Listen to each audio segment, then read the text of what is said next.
សូមជម្រាបសួរបងប្អូនទាំងអស់គ្នាជាទីគោរពរាប់អានស្វាគមន៍សាជាថ្មីម្ដងទៀតមកកាន់ IELTS Translation របស់ខ្ញុំនេះគឺជាមេរៀនទី5មុននឹងខ្ញុំចាប់ផ្ដើមខ្ញុំសូមឲ្យបងប្អូនជួយ Subscribe ហើយបើអាចសូមបងប្អូនជួយចែកចាយបន្តឲ្យខ្ញុំផងអូខេអញ្ចឹងយើងចាប់ផ្ដើមចូលមេរៀនទី5ដែលមានចំណងជើងថា How teens hang out and stay in touch with their closest friends, a study of the attitudes of the US teenagers aged 13 to 17. របៀបដែលក្មេងជំទង់ចំណាយពេលនិងតាក់ទងជាមួយមិត្តភក្តិជិតស្និទ្ធបំផុតរបស់ពួកគេការសិក្សាអំពីឥរិយាបថរបស់ក្មេងជំទង់អាមេរិកដែលមានអាយុពី13ទៅ17ឆ្នាំ Teen teenager teen teenager teen teenager ក្មេងជំទង់ Stay in touch with somebody be in touch with somebody get in touch with somebody តាក់ទងជាមួយនរណាម្នាក់ attitude attitude attitude ឥរិយាបថ close friend close friend close friend មិត្តភក្តិជិតស្និទ្ធ best friend best friend best friend មិត្តភក្តិល្អ interact interact interact ប្រស្រ័យតាក់ទង in person in person in person ជួបមនុស្សដោយផ្ទាល់ social media size social media size social media size គេហទំព័រផ្សព្វផ្សាយសង្គម regular basis regular basis regular basis ជាប្រចាំ somewhat somewhat somewhat កម្រិតមួយដែល roughly or some roughly or some roughly or some ប្រហែល frequent frequent frequent ញឹកញាប់ a third or one third a third or one third a third or one third 1/3 a quarter or one quarter a quarter or one quarter a quarter or one quarter 1/4 be facilitated be facilitated be facilitated ត្រូវបានសម្រួលដោយ avenue avenue avenue avenue មធ្យោបាយ while while while ទោះបីជាយ៉ាងណាក៏ដោយ broaden broaden broaden ពង្រីក significantly significantly significantly យ៉ាងគួរឲ្យកត់សម្គាល់ multiple multiple multiple ពហុឬក៏ច្រើនដង methods ways or means methods ways or means វិធី overall overall overall ទាំងមូល analog error analog error analog error សម័យប្រើត្រូនិកចង្អុលលេខ cite cite cite លើកឡើង reveal reveal reveal បង្ហាញ blog blog blog សរសេរយោបល់លើគេហទំព័រ The way young people are making friends around the world is changing វិធីដែលក្មេងជំទង់រាប់អានមិត្តភក្តិជុំវិញពិភពលោកគឺកំពុងមានការផ្លាស់ប្ដូរ A US survey asked teens to focus on all of the ways in which they spend time and interact both digitally and in person with friend who is closest to them ការស្រង់មតិអាមេរិកមួយបានសួរក្មេងជំទង់ដើម្បីផ្ដោតទៅលើវិធីទាំងឡាយដែលពួកគេចំណាយពេលហើយនឹងប្រស្រ័យតាក់ទងជាមួយមិត្តភក្តិរបស់ពួកគេនឹងទាំងពីរវិធីដោយប្រព័ន្ធ digital ហើយនឹងដោយជួបមនុស្សដោយផ្ទាល់ Many teens say they hang out with their closest friend in online settings such as social media sites or through gaming websites ក្មេងជំទង់ជាច្រើននិយាយថាពួកគេចំណាយពេលខាងក្រៅជាមួយមិត្តភក្តិជិតស្និទ្ធរបស់ពួកគេនៅក្នុងបរិបទអ៊ីនធឺណិតដូចជាគេហទំព័រផ្សព្វផ្សាយសង្គមឬក៏តាមរយៈ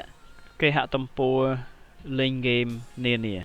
More than half of teens hang out with their closest friend online on a regular basis, which is similar to the share of teens who spend time with close friends at someone's house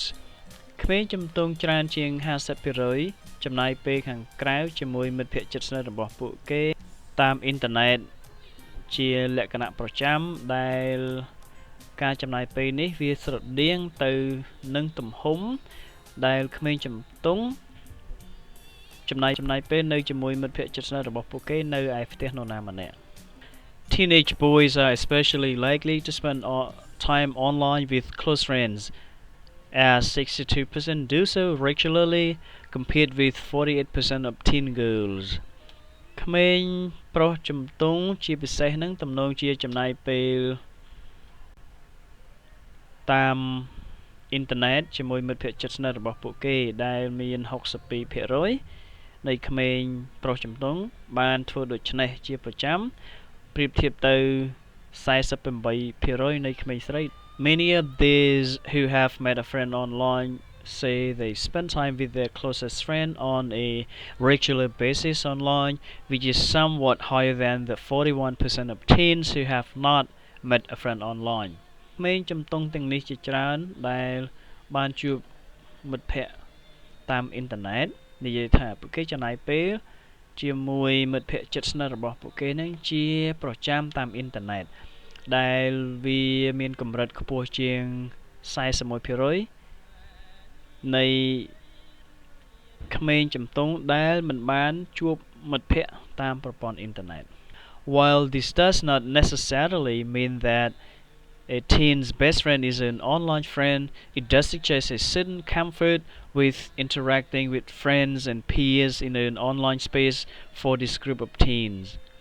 ទោះបីជាយ៉ាងណាក៏ដោយនេះមិនចាំបាច់មានន័យថាមិត្តភក្តិល្អរបស់ក្មេងជំទង់គឺជាមិត្តភក្តិនៅតាមអ៊ីនធឺណិតប៉ុន្តែវាពិតជាបានលើកឡើងអំពីភាពងាយស្រួលមួយចំនួនជាមួយនឹងការប្រស្រ័យទាក់ទងជាមួយមិត្តភក្តិហើយនឹងដៃគូទៅតាមអ៊ីនធឺណិតសម្រាប់ប្រភេទក្រុមក្មេងជំទង់ទាំងនេះ Neighborhoods also a popular place for teens to connect with one another. 42% of teens spend time around a neighborhood with their closest friend. សហគមន៍ដែលពួកគេរស់នៅក៏ជាកន្លែងដ៏មានប្រជាប្រិយមួយផងដែរសម្រាប់ក្មេងជំទង់ដើម្បីភ្ជាប់ទំនាក់ទំនងរវាងគ្នានឹងគ្នាមាន 42% នៃក្មេងជំទង់បានចំណាយពេលនៅជុំវិញសហគមន៍រស់នៅរបស់ពួកគេជាមួយមិត្តភក្តិរបស់ពួកគេ Boys are more likely than girls to spend time with their closest friend in a neighborhood. ក្មេងប្រុសគឺទំនងជាងក្មេងស្រីដែលចំណាយពេលជាមួយមិត្តភក្តិរបស់ពួកគេនៅក្នុងសហគមន៍ដែលពួកគេរស់នៅ Nearly half of teenage boys say this is where they regularly spend time with their closest friend compared with 36% of girls សឹងតែពាក់កណ្ដាលនៃក្មេងប្រុសជំទង់និយាយថាសហគមន៍ដែលពួកគេរស់នៅគឺជាកន្លែងដែលពួកគេចំណាយពេលជាប្រចាំជាមួយមិត្តភក្តិជិតស្និទ្ធរបស់ពួកគេប្រៀបធៀបទៅ 36% នៃក្មេងស្រីដែលបានលើកឡើងយ៉ាងដូចនេះ About a third of teen girls spend time with their closest friend at a coffee shop or shopping center. ប្រហែលជា 1/3 នៃ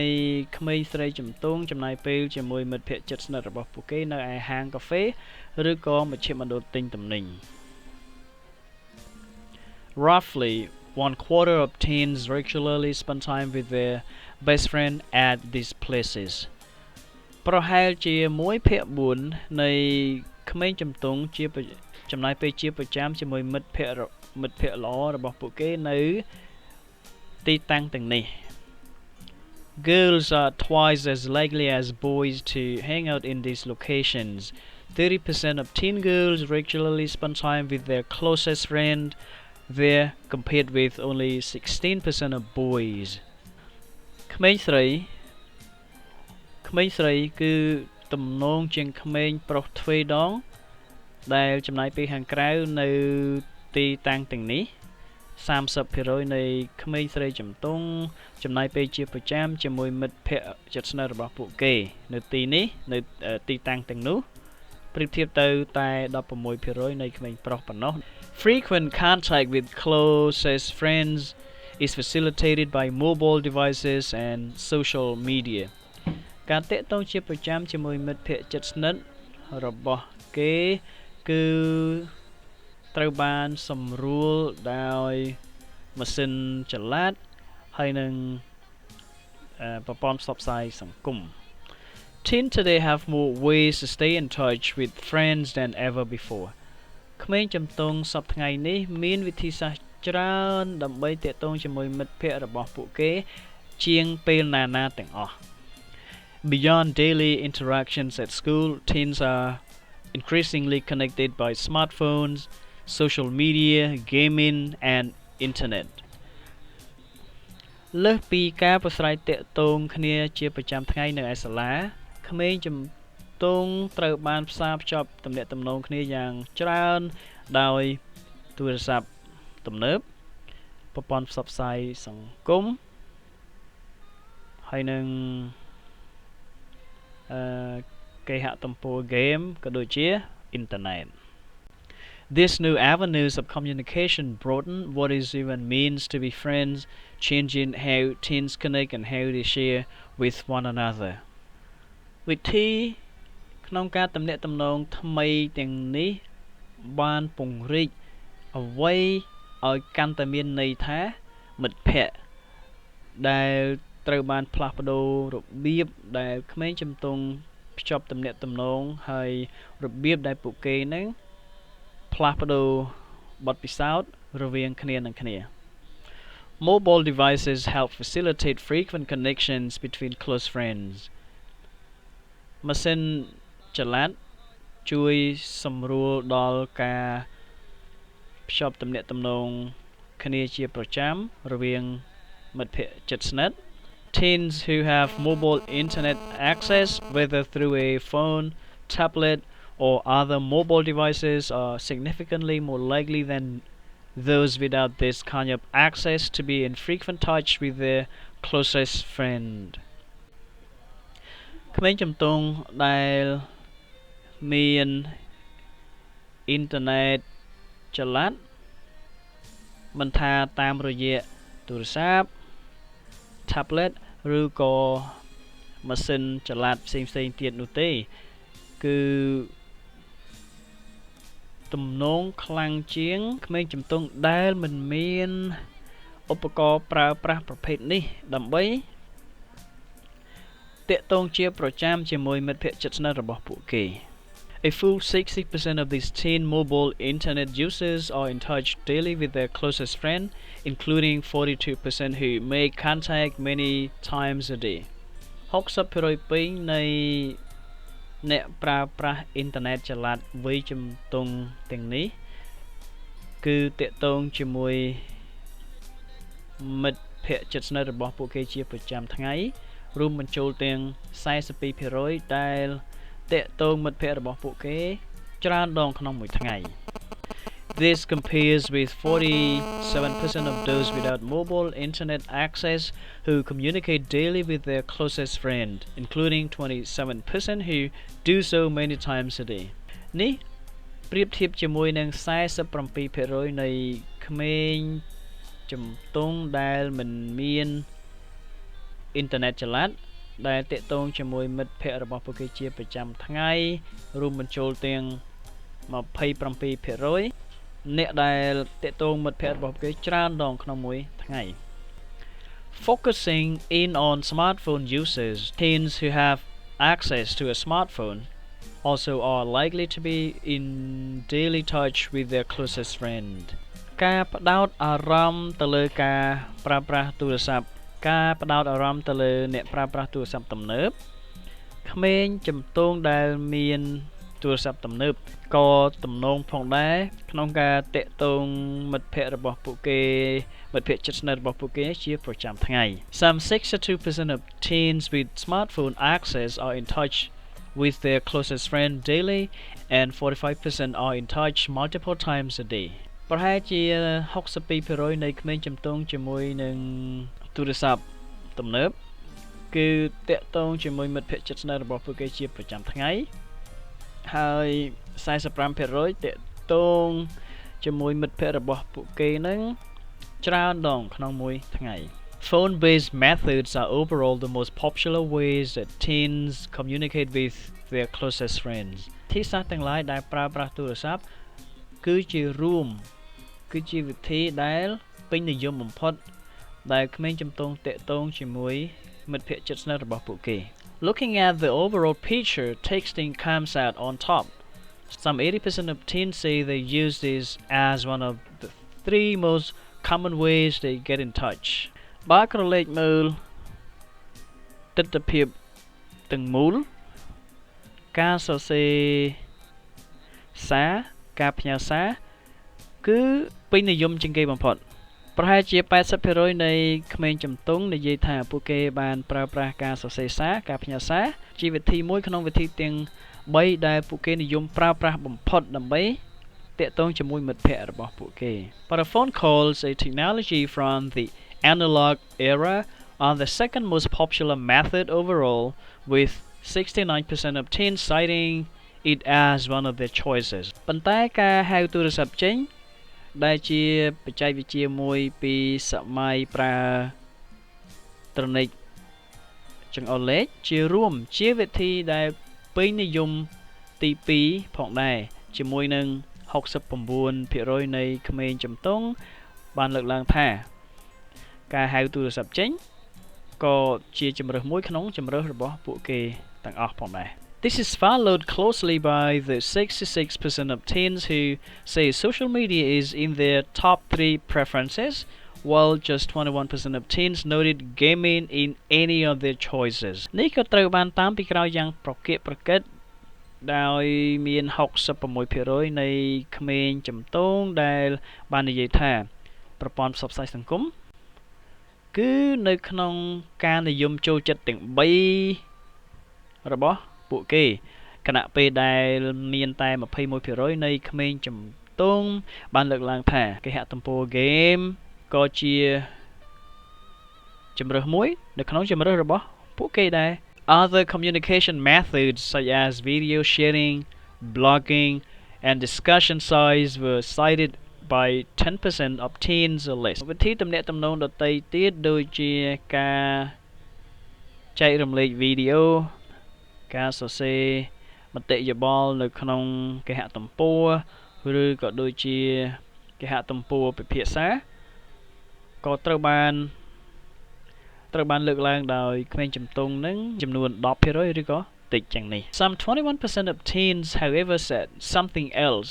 to any of the 3 most common ways they get in touch with their closest friend ទោះបីជាយ៉ាងណាក៏ដោយប្រហែលជា 21% នៃក្មេងជំទង់បាននិយាយថាមានវិធីផ្សេងទៀតដែលវាស្ថិតនៅក្នុងវិធីដែលពួកគេនិយមប្រើប្រាស់ទាំង3បំផុតដើម្បីពួកគេនឹងតាក់ទងជាមួយមិត្តភ័ក្តិជិតស្និទ្ធរបស់ពួកគេ Ryan answers reveal that some teens use video chatting such as the popular iPhone service FaceTime to get in touch with one another as well as email ចម្លើយដែលបានផ្ញើមកចូលក្នុង survey បានបង្ហាញថាក្មេងជំទង់ខ្លះប្រើប្រាស់ការជជែកជាលក្ខណៈវីដេអូដូចជាសេវាពេលវេលាឃើញមុខគ្នាដ៏មានវិជ្ជាប្រៃរបស់ទូរស័ព្ទ iPhone ដើម្បីតាក់ទងរវាងគ្នានឹងគ្នាក៏ដូចជាការសរសេរ email ផងដែរអរគុណច្រើនបងប្អូនអញ្ចឹងមេរៀនទី5ខ្ញុំនេះចប់ហើយខ្ញុំសូមឲ្យបងប្អូនជួយ subscribe ជួយ like បើអាចជួយចែករំលែកបន្តឲ្យខ្ញុំផងបងប្អូនដើម្បីប្រយោជន៍យើងទាំងអស់គ្នាអ្នករៀនភាសាអង់គ្លេសហើយសូមអរគុណច្រើនសូមជម្រាបលាតែមុននឹងខ្ញុំជម្រាបលាសូមឲ្យបងប្អូន សុខសប្បាយរស់ទទួលទីមានបានទាំងអស់គ្នាអរគុណច្រើន bye see you next time